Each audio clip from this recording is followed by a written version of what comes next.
Ce qui est flagrant quand on observe un match de rugby, bien plus que dans tout autre sport, c'est la manière dont l'équipe, en toute autonomie et à tout moment, s'auto-éco-réorganise en fonction de l'adversité et de son objectif.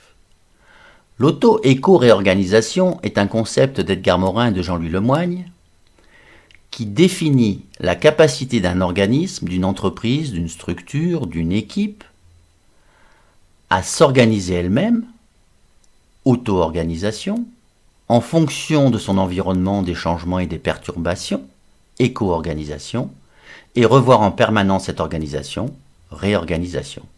Auto-éco-réorganisation de l'agilité face au changement. Auto comme l'autonomie, la confiance octroyée à l'équipe pour organiser l'intégration des évolutions, des changements et libère leur capacité à coopérer.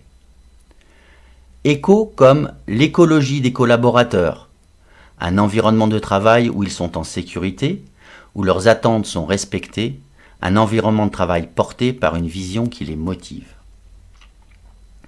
Ré, c'est aussi le référentiel de l'équipe, les valeurs que ses membres partagent, le sens que chacun y trouve qui les engage en co-responsabilité et leur permet de s'adapter, se transformer, d'organiser les actions nécessaires à l'atteinte de leurs objectifs, quels que soient les changements.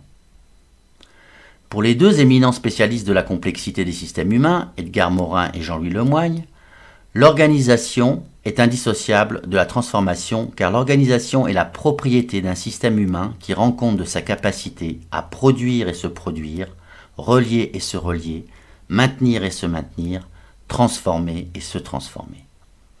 C'est-à-dire que l'organisation doit permettre à une équipe, une entreprise, de maintenir son activité, sa rentabilité, sa performance par la cohésion, la coopération des équipes, leur capacité à transformer, à s'adapter avec agilité pour intégrer les changements socio-économiques, technologiques et bien d'autres.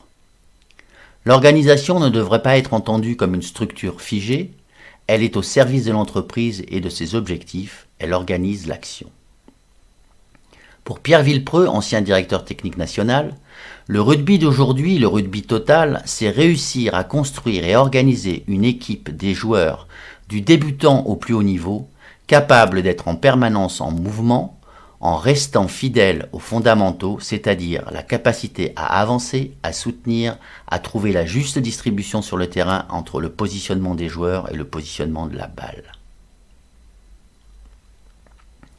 Pour Villepreux toujours, il est nécessaire de trouver tous les ingrédients à travers la liberté qu'on donne aux joueurs et à l'équipe, autonomie, responsabilisation, de provoquer le jeu, d'oser l'entreprendre, d'avoir des ambitions en jeu sans hypothéquer les résultats.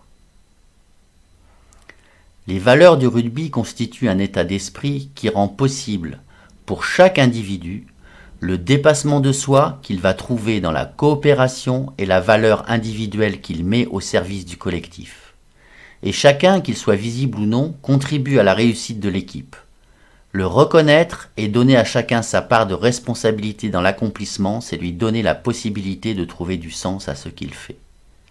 Travailler sur le sens, l'engagement, les interactions et les relations, la confiance, et induire reconnaissance, appartenance, confiance mutuelle, engagement, cohésion, entraide, solidarité, coopération, co-responsabilité. On reconnaît une grande équipe quand, malgré la blessure de son leader charismatique, elle sait se réorganiser, garder le cap, poursuivre ses objectifs en attendant son retour. Et si vous insuffliez cet état d'esprit d'auto-éco-réorganisation dans votre entreprise ?